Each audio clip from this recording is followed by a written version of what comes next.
Estamos aqui para dar voz ao povo, em defesa dos cidadãos, pela dignidade humana. Todos temos deveres, mas também todos temos direitos. Será que existe justiça? Isto é o povo a falar.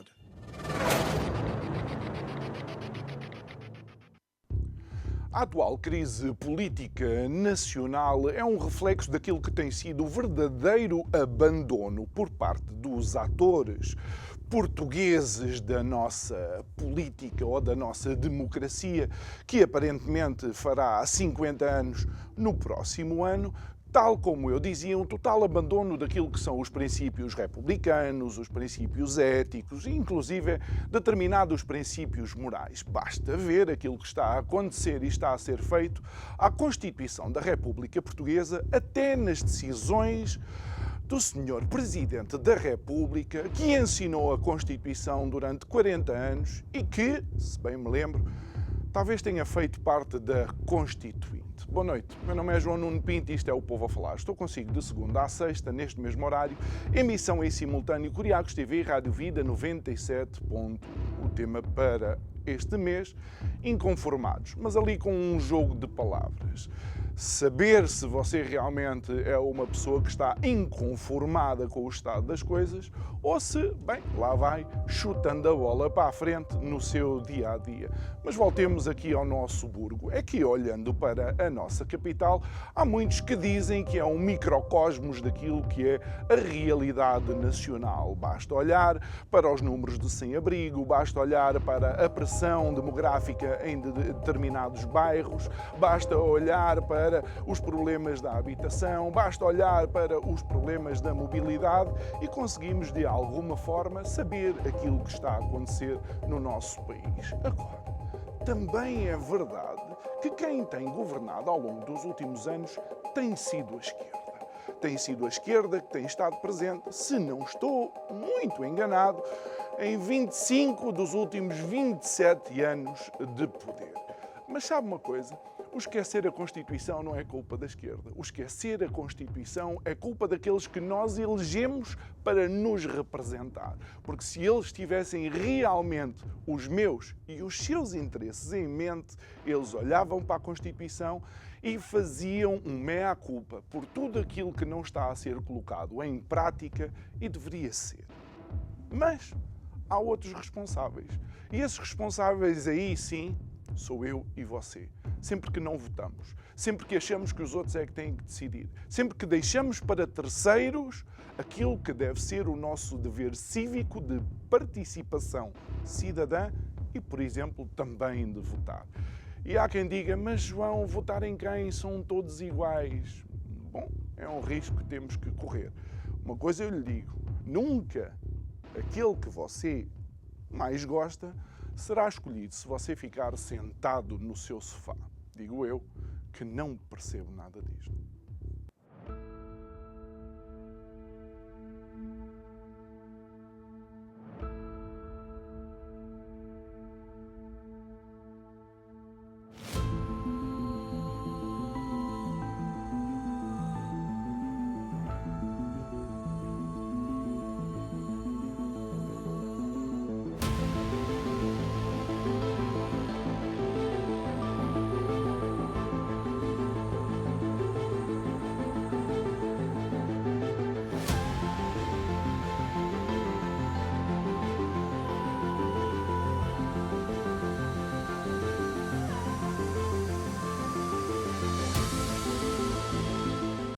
De volta ao nosso estúdio nesta sexta-feira, que encerra mais uma semana de conversas. O nosso convidado de hoje é o Bruno Mascarenhas, deputado municipal em Lisboa, representante do partido Chega.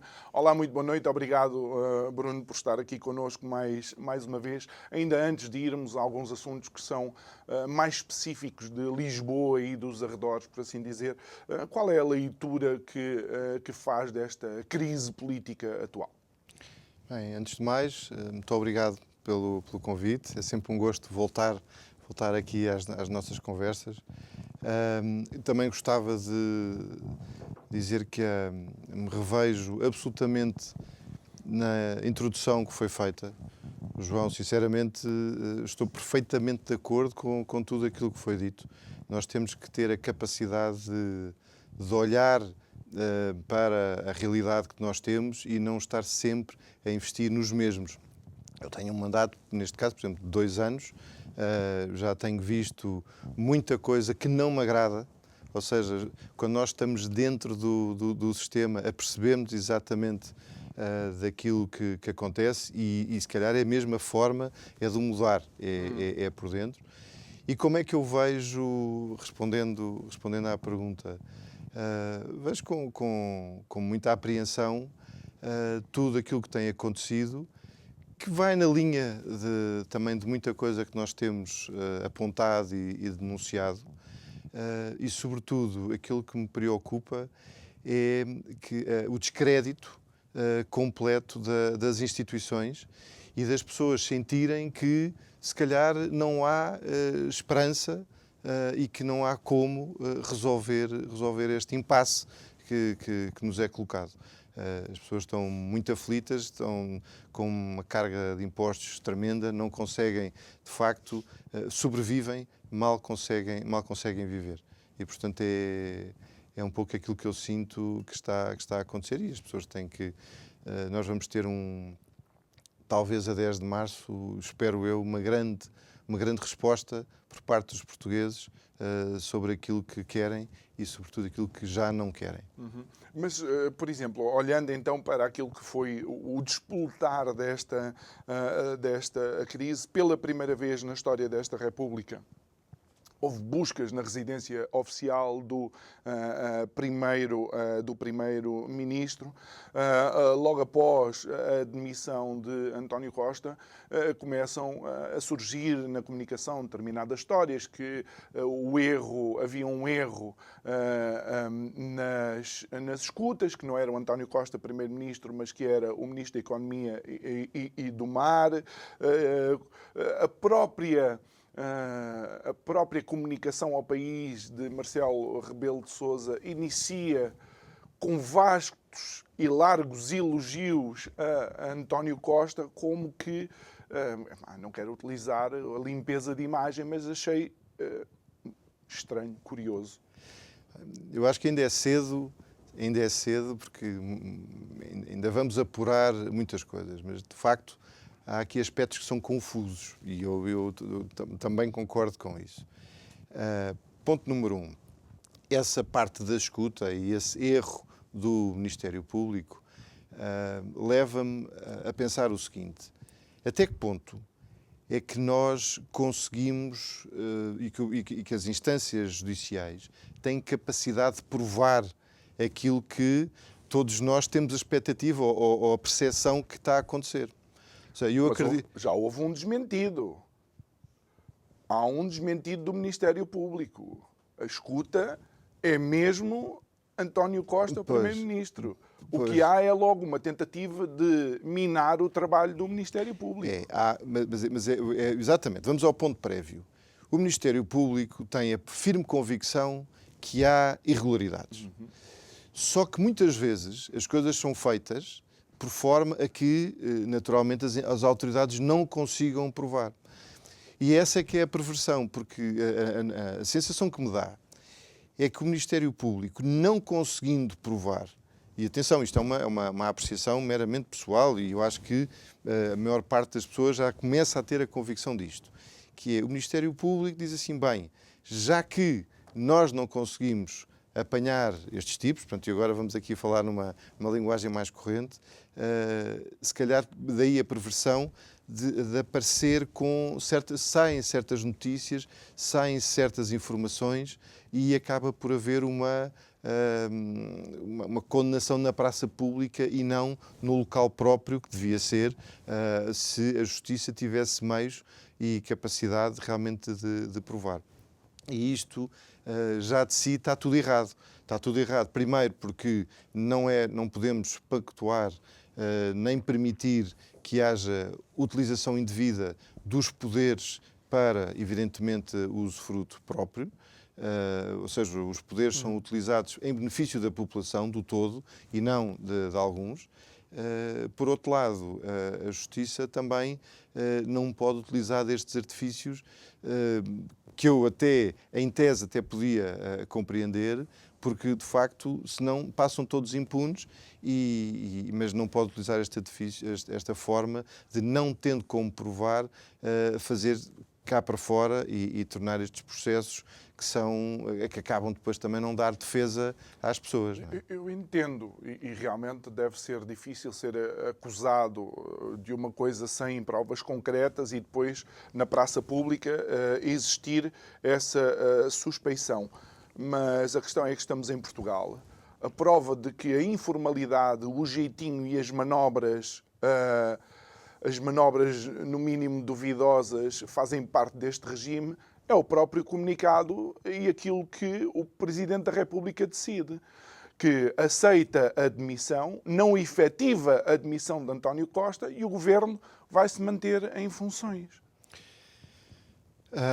As motivações para que isso aconteça, só o Sr. Presidente da República é que saberá. Eu acho que este espaço de tempo, estes 4 meses, dão oportunidade, sobretudo ao partido que está neste momento a assumir as regras da governação, de se reorganizar, eventualmente, como disse, fazer quase um branqueamento, uma lavagem de imagem, para depois se apresentar novamente com novos protagonistas e, afinal, tudo o que está para trás tem pouco significado, vamos olhar para a frente, e eu acho que isso talvez não seja tão justo, porque quem se demite é o Sr. Primeiro-Ministro. O Primeiro-Ministro é que entende que não tem condições, e nós sabemos que não tem condições, aliás, o país está numa situação muitíssimo difícil, e há quem diga, eu como digo, ainda não consigo avaliar, mas há quem diga que ele aproveitou esta oportunidade para seguir o seu caminho e afastar-se destes problemas todos, com uma imagem relativamente limpa, porque ele acabou por culpar as pessoas que estavam ao seu lado, quer dizer, o chefe de gabinete e o seu aparentemente melhor amigo, para então seguir a sua vida e, quem sabe, daqui a uns tempos vê-lo aparecer novamente na esfera política como candidato a outra coisa qualquer. É que, e saltando aqui para um determinado momento da nossa conversa, porque a porta abre-se para tal, aquilo que estamos a assistir agora diariamente são decisões do Governo suportadas pela maioria absoluta do PS, que são autenticamente cortar de fitas da inauguração de coisas novas. Foi o IUC. Sim. Ok? O PS já fez o Governo retirar o IUC do Orçamento de Estado. A própria linha, uma linha lilás que liga Odivelas até Loures, também 539 milhões de euros para essa linha de metro, assim aprovado, porque em vez de estarem em gestão por duodécimos, têm acesso ao Orçamento de Estado. Exatamente, vão ter um Orçamento de Estado aprovado. Eu compreendo que para certos setores seja importante ter o Orçamento de Estado aprovado, e naturalmente é desejável ter um orçamento. Neste caso, lá está, é um benefício claro não no interesse do país, porque o orçamento é mau, toda a gente verificou e toda a gente viu que era mau, e, no entanto, lá está, vai beneficiar alguns e, sobretudo, a tal folga que se falou, se calhar vai ser utilizada como campanha eleitoral, não precavendo o futuro, mas, sobretudo, perspectivando um presente, que é este presente eleitoral e que vai beneficiar um dos concorrentes. Sim, se isto fosse ainda nos tempos em que eu jogava basquete, eu dizia que o árbitro está a favor da outra Está o equipa. campo inclinado, não é? Está a favor da outra equipa. Entretanto, recentemente também celebraram-se os 2 anos de administração a moedas na Câmara Municipal de Lisboa. Você sendo deputado municipal, qual é a retrospectiva, em retrospectiva, como analisa estes 2 anos? Eu tenho que ser... Vou tentar ser imparcial, sendo que eu, naturalmente, tenho a minha visão parcial da situação. O Presidente da Câmara vende-se bem, tem uma boa equipa de comunicação e vende-se bem. Se nós formos justos e se avaliarmos exatamente a situação, o que é que ele está a fazer? Ele está a pegar num conjunto de projetos que vêm, de facto, tinham sido lançados e não concretizados, diga-se, não concretizados, mas estavam na gaveta, e que ele pegou e que está a executar. Porquê? Porque tem dinheiro para isso. E, inclusivamente, tem uma injeção, e teve uma injeção de capital enorme que provia das verbas do PRR. Portanto, ou seja, é alguém que pega nos projetos que já estavam, tem dinheiro para isso e executa, ficando com os louros, ou tendo de capitalizar os louros disso mesmo. Isto por um lado.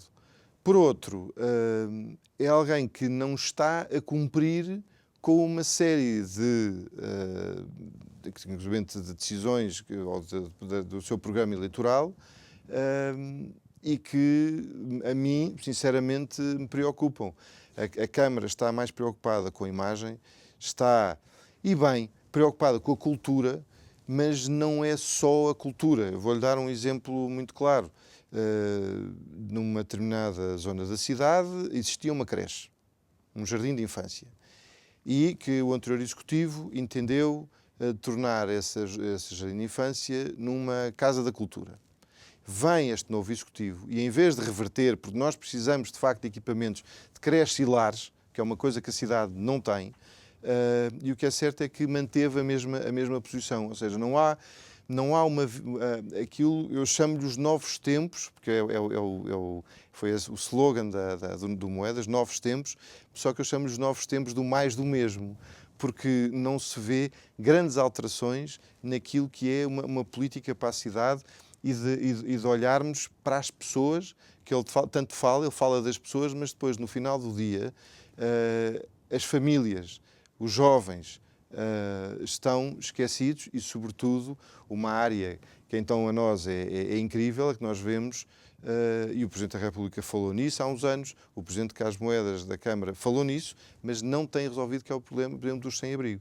E o que é que são as pessoas em situação de sem-abrigo? São pessoas que, de repente, se veem sem capacidade de pagar rendas, por o aumento de impostos, por o aumento, muitas vezes, ou perdem a casa porque não conseguem pagar as suas prestações. E o que é certo é que não há uma forma de resolver. As pessoas são tiradas para a rua e depois não há como tratá-las. E há um outro aspecto também, pegando também neste tema,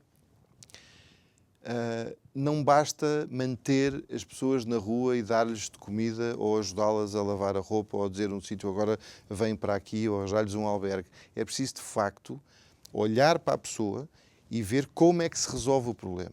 Reinserir... E para isso, e eu tenho a experiência, nós temos estado a trabalhar nisso, pessoalmente, que é identificar uma determinada pessoa na rua e dizer assim, explique-me lá qual é que é o seu problema.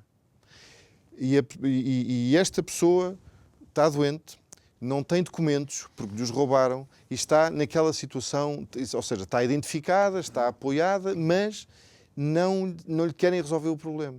Porque há organizações que recebem dinheiro para manter as pessoas na rua. E aquilo que nós estamos, a nossa abordagem é diferente. A nossa abordagem é, nós vamos pegar nesta pessoa, vamos com ela até à loja do cidadão, vamos lá tratar do seu cartão da sua documentação, cartão de cidadão, para a pessoa voltar a entrar no sistema. Depois fomos com essa pessoa para... tem que ser, não todas as pessoas que vivem do rendimento social de inserção são más. Há pessoas que precisam realmente de ser ajuda. Vamos tratar do rendimento social de inserção para a pessoa passar a ter alguma dignidade, ter algum dinheiro para começar a entrar. E depois, a seguir, então, vamos tratar da parte subsequente, que é tentar arranjar-lhe uma casa. E aí esbarramos noutro problema, que é o absurdo que são as rendas na cidade de Lisboa e da concorrência absolutamente desleal que nós estamos a sentir. E eu não tenho que ter pejo em falar disto, mas e as pessoas percebem, se eu tiver um T2 em Lisboa, que devia ser uma renda de 500, 600 euros, vamos imaginar, 700 euros que seja, para que uma família portuguesa, para que um jovem casal pudesse pagar, o que é que nós temos? Nós temos às vezes um T2 onde estão lá 10 a 15 pessoas, porque se amontoam. E se cada pessoa pagar 100 euros, mesmo isso é fazer umas contas, estamos ali a pensar em 1.500 euros. Se calhar alguém pode pagar 1.000 em vez de dever pagar 700. Estamos a fazer uma concorrência desleal, as rendas estão a subir por via disto, porque estão lá dentro e de forma desregulada muito mais pessoas, e então as próprias autarquias e os poderes políticos têm dificuldade em pôr e acomodar essas pessoas e arranjar-lhes casa. E, portanto, vão para os albergues. Depois, nos albergues há os problemas de roubos, de conflitualidade, e as pessoas não têm paz para poderem, então, se calhar, com essa paz, começarem a arranjar um emprego, porque há muita necessidade e há muitos trabalhos que não estão a ser preenchidos, e entramos aqui no ciclo vicioso, que é mais e mais e mais imigração, em vez de preocuparmos com aqueles que foram lançados para a rua, que estão numa situação de fragilidade, que precisam de verdadeiro acompanhamento e depois não são realmente os números dos sem-abrigo em Portugal são dramáticos. Creio que nos últimos 5 anos aumentaram acima de 70% as pessoas em condição de sem-abrigo. Mais uma vez, aquilo que se vê também é que determinadas medidas do governo central acabam por ter reflexo também nas autarquias, e recordo o pacote Mais Habitação. Com tudo aquilo que foi colocado em cima da mesa, nós preparamos-nos para ter um maior aumento de rendas dos últimos 10, 15 ou 20 anos, segundo as informações de quem estuda este fenómeno. E não é exclusivamente por causa de existirem 15 pessoas naquela casa. Sim. É também porque os senhorios não têm a segurança de que vão ter a liberdade de estar no mercado com os seus bens imobiliários. Né? Certo. Isso por um lado, desde logo. E depois porque deixou praticamente de se construir. Deixou de se construir por inúmeros fatores, desde logo pela carga fiscal, desde logo pelo IMI? Não, o IVA, o IMI, o IVA da construção, mas sobretudo a parte do licenciamento. Okay. Ou seja, os promotores sabem que demoram anos até conseguir ter um projeto aprovado. Portanto... Mas, Bruno, agora vou ter que lançar aqui uma... Tu lembras do nome de quem é que estava à frente do Pelouro quando era o Fernando Medina do urbanismo, da Câmara, sim, é o Manuel Salgado. E construção houve. Não houve aquela construção que nós pensávamos que seria a construção necessária para Lisboa, não é? Sim. Até porque há aqui uma série de decisões, no mínimo duvidosas, por parte de Manuel Salgado. Manuel Salgado está envolvido em inúmeros processos, foi constituído erguido por inúmeros processos. O que é que realmente aconteceu com Manuel Salgado? Manuel Salgado estava à frente do urbanismo, não queria ser escrutinado desde logo pela Assembleia Municipal, conseguiram arranjar uma forma dele passar para uma empresa municipal que era para acabar. Foram transferidos os projetos, foram transferidos os recursos humanos, e, portanto, foi uma grande contratação de recursos humanos, e foi transferido o dinheiro para uma empresa municipal chamada SRU, Sociedade de Reabilitação Urbana. E, com isto, ficaram fora do escrutínio da Assembleia. Portanto, isto foi um artifício que foi criado. Ele depois, mais tarde, verdadeiramente por via dos processos em que se foi envolvido, teve mesmo que se ir embora. Mas o que é certo é que projetos... Eu estou-me a lembrar de um importante, que é um terreno camarário, que é enorme, ali, quem desce está em Chelas e portanto, na Penha de França, que é o Val de Santo António. Portanto, o Val de Santo António, há um projeto há anos e anos e anos, se não me engano, desde 2001, que está previsto de construção municipal, onde podia, de facto, permitir que centenas, milhares de famílias pudessem realmente ter ali uma oportunidade de renda acessível. Eu acho que nós não devemos também só apostar nos bairros sociais. Portanto, estamos a falar de... os bairros sociais já temos cerca de 22 mil fogos, vivem quase 70 mil pessoas nestas circunstâncias. O que é que nós temos que fazer? É realmente permitir que as pessoas tenham habitação, e nós temos defendido isso, habitação a preços controlados, que não sejam bairros sociais, portanto, que sejam para a classe média e onde as pessoas possam realmente ter a oportunidade de se manter a viver em Lisboa, mas para os lisboetas. Sem qualquer espécie de xenofobia. Não, até porque aquilo que acontece noutros países que utilizam esse sistema, porque o elevador social está a funcionar, esses bairros são bairros de passagem, onde um jovem ou uma família jovem está durante um tempo até que consegue comprar a casa dos sonhos deles. Exatamente. Ou ir viver para a zona onde realmente querem. Aquilo que eu vejo em Portugal é que acaba por ser criado quase um rótulo sobre as pessoas que vivem nesses bairros, porque, no fundo, o elevador social em Portugal está, no mínimo, avariado. Não, e depois há outra coisa, que há uma lista de espera, mesmo para os bairros sociais, há uma lista de espera enorme. Porque, de facto, há muita gente que está numa situação muito precária. E o que é que acontece? E nós temos denunciado isso e temos combatido, e, portanto, estamos a falar do mandato de moedas. E falar, neste caso, da Filipa Roseta. Não consegue resolver, e é preciso ter coragem para resolver isto e enfrentar o problema de frente, que é, nós temos cerca de 40 e tal milhões de euros de rendas não cobradas. Há ocupações de habitação social e há gente que há muitos anos que não paga. E, portanto, e que não pagando, está a tirar o lugar a muitos que realmente precisam. E isto tem que se enfrentar e tem que se resolver este problema, porque é profundamente injusto. Portanto, isso por um lado. Por outro, de facto, quer o Governo, quer a Câmara, deixaram de construir. E depois há outra questão, e o João, o ponto é esse, a construção que foi feita é a construção que não é acessível à maior parte da nossa população. Não é acessível.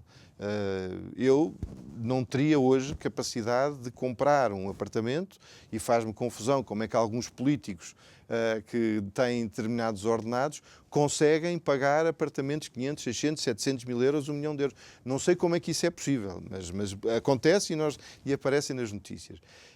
E, portanto, nós temos de entender isto como um problema sério que não conseguimos pagar porque não temos ordenados para tal. E porquê é que não temos ordenados para tal? Por causa da carga fiscal tremenda que incide sobre as empresas e que não permite aumentar os ordenados. Portanto, isto é uma situação que tende a cristalizar e cada vez é pior, ou será pior, em vez de melhorar. E é isto que nós temos que ter a capacidade de resolver. Temos de ter aqui um choque fiscal que permita que as empresas possam subir os salários, não de uma forma artificial, não por decreto, mas realmente baixando os impostos e dando mais dinheiro às pessoas. Mas isso significa que o orçamento que tem a maior carga fiscal da história vai ser o orçamento que vai estar em discussão. Essa é que é a questão. Essa é que é a questão. Não é? Então, mas porquê é que o seu Presidente permitiu isto?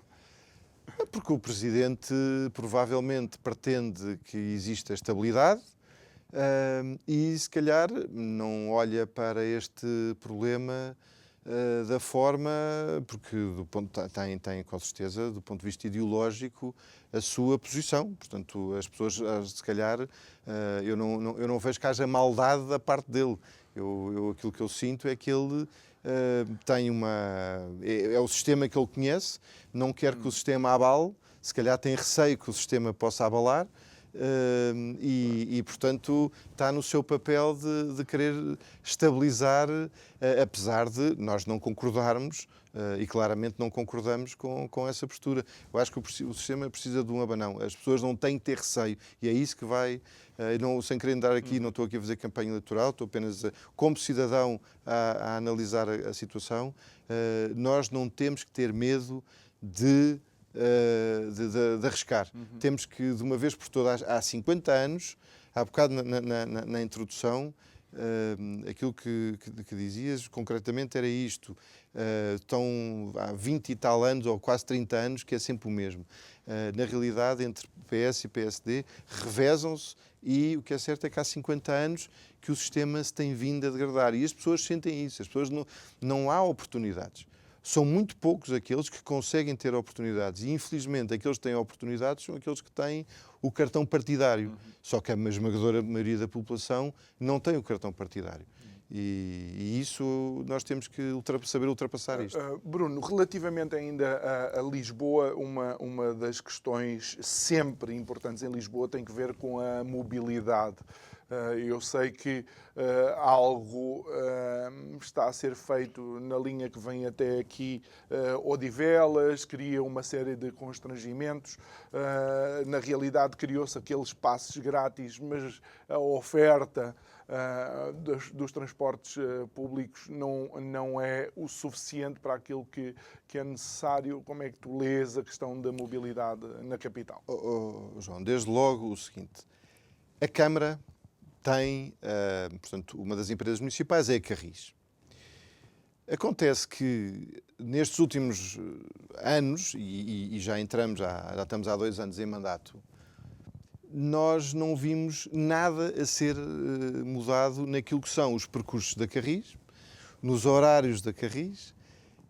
A única coisa que nós sentimos é que, e quem anda de autocarro, e portanto qualquer cidadão de Lisboa que anda de autocarro, volta ou não volta, eu gosto e acho que é importante usarmos os transportes públicos, aquilo que nós vemos é cada vez uma maior afluência, nem sempre dos lisboetas ou daqueles que são, porque há de facto também uma pressão neste momento dos transportes públicos por via de uma imigração e de um turismo que a cidade tem, portanto, que é desejável. Nós precisamos de imigrantes, precisamos de turismo, agora não precisamos se calhar ou dimensionávamos os nossos transportes públicos para isso, ou então estamos a prejudicar aqueles que realmente precisam. Mas eu creio que, Bruno, neste momento a imigração já representa para a sustentabilidade do sistema de segurança social uma fatia importante de pessoas que fazem os seus descontos. Certo. Temos, esse é um argumento, esse é um argumento que é sempre utilizado e que eu percebo e não percebo, porque também há muitas pessoas que estão neste momento sem trabalhar, que podiam estar a trabalhar, desde que nós... Lá está, são vários problemas, porque as pessoas não têm incentivo para trabalhar por causa da questão... Não, eu só estou a dizer, por exemplo, da questão... eu muitas vezes apanho o metro ali no senhor roubado. Sim. Muitas vezes apanho o metro no senhor roubado. Eu, quando tenho coisas a fazer em Lisboa, chego ali, estaciono e vou de metro. Não me importa, está ali a minha produtora, ela sabe... É o meu transporte favorito. Eu gosto muito de fazer isso. E honestamente, por exemplo, quando chegamos a sítios como o Campo Grande, à cidade universitária, há um fluxo maior por força da posição geográfica daquelas estações, por assim dizer. Mas quando chegamos, por exemplo, ao Martim Muniz ou à Baixa de Lisboa, ao Rossio, ao Rossio, tu sentes ali a quantidade de turistas que estão ali no metro, ainda por cima com aquelas, às vezes, com as mochilas, com os nas trolleys, costas, os trolleys e tal, certo. não é? Portanto, há aqui vários fatores em equação. Nós não temos, e é isso que eu estou a dizer, nós não temos, nem o metro está fora da égide e trabalha à parte da Câmara Municipal. Ou seja, trabalha à parte da Câmara Municipal e, sobretudo, faz o que quer e que lhe apetece no território de Lisboa. O metro é através do governo, portanto, decide como quer, muitas vezes contra as populações. Parece, de facto, contraditório. Contra as não é? populações. Contraproducente. Eu vou-vos dizer, há aqui há uma petição por causa da expansão da linha vermelha, que, neste caso, para Campo de Ourique e depois para Alcântara, que vai completamente contra a vontade das populações. Há milhares de pessoas que fizeram uma petição, precisamente por causa do traçado, e a Câmara não... não pode fazer nada. Eu diria que sim. Eu diria que sim, devia-se impor. A Câmara, como peso político, devia-se impor, mas não se impõe. Dá como assumido. E depois vemos um dos ex-vereadores do anterior mandato da Câmara de Lisboa, que transitou para este, na oposição, o João Paulo Saraiva, que arranjaram-lhe, peço desculpa, um tacho no metro de Lisboa. Ou seja, é alguém que estava no anterior executivo socialista da Câmara e que de repente passa para a administração do metro, que vai defender aquilo que era a visão errada do anterior executivo de Câmara e que está neste momento a fazê-lo pelo metro de Lisboa, não prestando contas ao atual executivo que, por sua vez, também dá de barato e que não se impõe. Portanto, e isto são as coisas que a maior parte dos cidadãos não se apercebe que acontece, mas que lá está, cria problemas graves relativamente à questão da mobilidade, porque não é em função das pessoas, mas é em função de outros interesses, alguns deles imobiliários, e eu convido os seus telespectadores a verem as declarações de um ex-vereador socialista da Câmara de Lisboa, que saiu em rota de colisão com Fernando Medina e com Manuel Salgado, que diz o que é que, são palavras dele, não são minhas, que há interesses imobiliários na expansão da linha de metro e na adequação da linha de metro a esses interesses imobiliários. Portanto, vejam o que é que basta ir ao Google e encontrar esta informação. Nesta fase, creio que também então estará em discussão o orçamento em Lisboa, é isso? Sim, nós julgo que recebemos, hoje é sexta-feira, eu acho que recebemos ontem recebemos ontem, de facto, os primeiros números. Já tivemos as reuniões do Estatuto do Direito à Oposição, foram-nos dadas as grandes linhas, mas os números foram agora apresentados. Ainda não tive a oportunidade de os ler com profundidade. Agora vamos entrar num processo interno de discussão com as comissões municipais, exatamente em que cada pelour vai explicar exatamente o que é que está em causa, mas o que eu quero dizer é o seguinte: nós continuamos a ter uma carga fiscal que eu sei que o Presidente da Câmara tem tentado reduzir, sobretudo na parte do IRS, e devolver, e tem um projeto de devolver, que nós concordamos em devolver o IRS que cabe à Câmara aos cidadãos, não é? Portanto, isso está a ser feito, mas nós continuamos ainda a aumentar cada vez mais as receitas da Câmara. Via impostos municipais? Isso via outros impostos, as ditas taxas e taxinhas que prejudicam muitíssimo em tudo aquilo que nós pagamos e que a Câmara não reduz, portanto não mexeu nisso. Só para dar um exemplo, desde o Orçamento de Medina para o primeiro Orçamento Moedas, a Câmara cobrou passou de cerca de 900 e tal milhões de euros para 1.100 milhões de euros. Portanto, é um número, 1.000 milhões de euros mais 100 milhões. E o ano passado, bem sei que teve o reforço das verbas do PRR para 1.300 milhões de euros. Portanto, e este ano vamos continuar a ter PRR, mas o que é certo é que não baixam os impostos.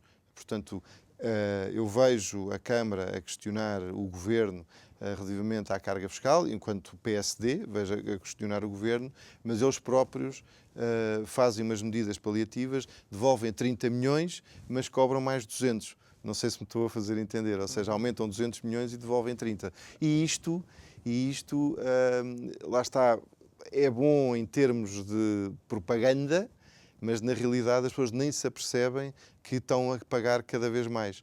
E eu acho que isto é errado e por isso é que votámos contra o primeiro, votámos contra o segundo e vamos votar contra este terceiro orçamento, porque não vemos realmente que haja uma vontade de baixar impostos, desde logo por baixar uma série de despesas e de custos que a Câmara tem e que, para mim, não deviam existir e deviam ser eliminados.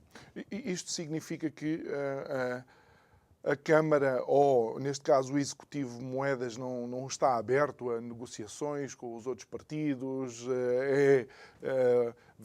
não vou dizer um quero, posso e mando, porque eles não têm condições para o fazer, mas não há de facto uma política de mudança estrutural? Não, é um facto, ele está em minoria. Está em minoria e está nas mãos do PS. Portanto, e há um centrão que governa a cidade de Lisboa portanto, Moedas queixa-se que realmente não consegue governar à vontade e fazer as políticas que entende. Por outro lado, e por um lado ele tem razão, por outro, ele de facto tem tido um apoio esmagador do PS nas medidas que faz. Ou seja, o PS faz o seu trabalho político de dizer nós somos oposição, etc. Mas, na realidade, aquilo segue a mesma linha. Por isso é que eu estou sempre a dizer são os novos tempos do mais do mesmo, em que eles, entre eles, cozinham as suas políticas e, de facto, nada verdadeiramente muda na cidade de Lisboa, até porque os interesses estão instalados e nós vemos isso nas juntas de freguesia. Os assessores do PSD e os do PS cruzam-se nas freguesias e o sistema mantém-se exatamente o mesmo. E isto faz portanto, sim. Eu digo, o que há é uma propaganda, há uma aparente conflitualidade entre o PS e o PSD que na realidade não existe. E quando olhamos então para Lisboa, Bruno, o que é que seria prioritário, por exemplo, tratar na nossa cidade? Bem, nós apresentámos há dias, há bocado começámos a falar de mobilidade, depois, entretanto, a conversa...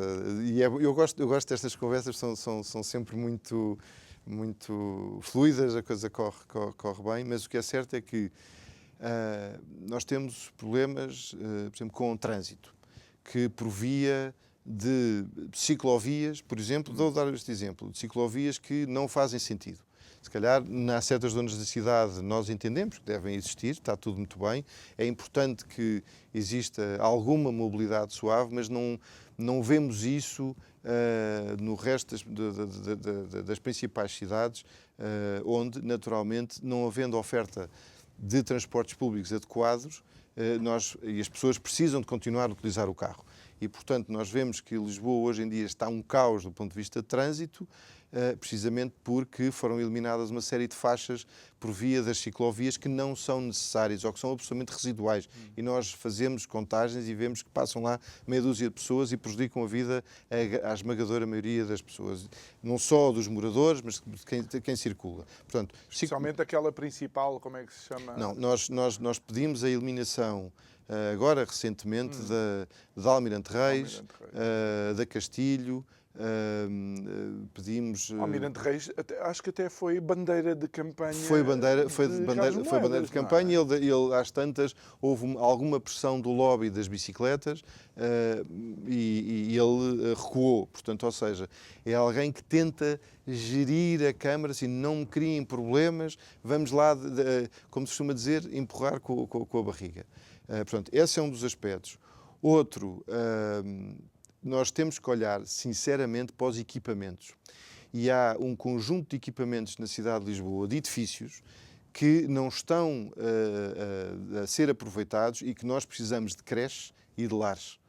Nós temos uma população envelhecida e eu, infelizmente, também tive um exemplo familiar. Não há capacidade financeira para pagar os lares que existem, e os poucos que existem na cidade de Lisboa são preços absurdos. E, portanto, os nossos idosos têm que ir para longe, e muitas vezes para muito longe, para centenas de quilómetros, para arranjar uma alternativa para poderem para a família poder suportar. E o que é que nós temos? Temos equipamentos. Ainda há dias eu estive na Ajuda, onde há um edifício enorme que estava pronto para poder ser uma creche, para poder ser um lar para idosos, portanto tinha um centro intergeracional, e que a Câmara, por simplesmente, prometeu e não quer fazer. Obviamente obrigaria a comprar o edifício ao Ministério da Defesa, mas gastam-se tantos milhões em tanta coisa. Por exemplo, nós temos aqui a Web Summit. Eu não quero ser populista, nem quero ser, porque evidentemente é importante que nós tenhamos aqui investigação, é importante que nós tenhamos empresas, é importante que se criem empregos, mas temos que olhar sobretudo para prioridades.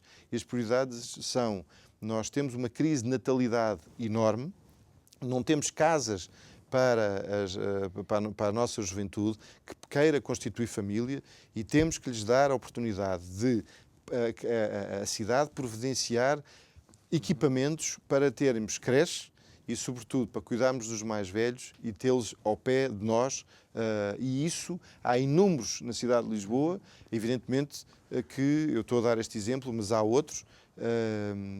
E isso não é feito. Até porque faria todo o sentido, mesmo para tirar alguma pressão na habitação, porque se existissem lares em condições em Lisboa, se calhar estas pessoas, estes idosos que estão a ocupar casas com rendas baixíssimas, poderiam e sentir-se-iam melhor a viver num lar onde socializassem, porque há uma coisa que creio que acontece em Lisboa. Nós não podemos esquecer que existem idosos a viver em terceiros e quartos andares de casas em Lisboa que já quase não saem de casa. Porque são prédios antigos que nem elevador têm. São prédios antigos, não têm elevador. As pessoas têm problemas de mobilidade, têm até receio de cair. E é um facto, o abandono é enorme. E lá está, eu estava a dar este exemplo ali da Ajuda, em que é uma das freguesias mais envelhecidas da cidade de Lisboa, onde existe exatamente isso. Ou seja, eu acho que vou recrutar o João porque ele de facto sabe exatamente. Estou fechado a recrutamentos. Só vou para ir ver um jogo do Sporting. Ou a repetição do da semana passada. Devíamos repetir o da semana. Bem, vamos ficar no assunto. Temos pouco tempo. Obviamente que. Não, mas é isto. O diagnóstico é esse. Nós temos muita gente idosa que precisa de apoio, que de facto, mas depois não há condições nem alternativas, precisamente, e as pessoas querem estar perto do seu ambiente, claro. Não querem ir para longe, e portanto é isso que me preocupa muitíssimo, e eram essas exatamente as nossas apostas. Ou seja, mais do que um teatro em cada bairro, independentemente de nós considerarmos que é importante a cultura, sem dúvida, mas mais do que a fábrica de unicórnios, vamos trazer aqui não sei quantos nómadas digitais, lá está, e que inclusivamente depois temos que lhes arranjar casa e que criam pressão também nas rendas aqui em Lisboa. Não, nós temos que olhar para as nossas famílias, para os nossos jovens, que têm todo o direito e querem constituir família e têm ordenados que não lhes permitem fazer isso, e a cidade deve defender os seus. E é essa a nossa visão, que é diferente desta que está a ser aplicada. Muito bem. Bruno Mascarenhas, muito obrigado por ter estado aqui connosco nesta sexta-feira, que encerrou as conversas. Muito obrigado a si que nos acompanhou em toda esta semana. Quero recordar que você pode voltar a ver algumas destas nossas conversas subscrevendo o canal do YouTube do Isto é o Povo a Falar, ok? Portanto, contamos consigo, vá lá, ponha o seu like, é muito importante para nós. Bom fim de semana, até segunda. Obrigado.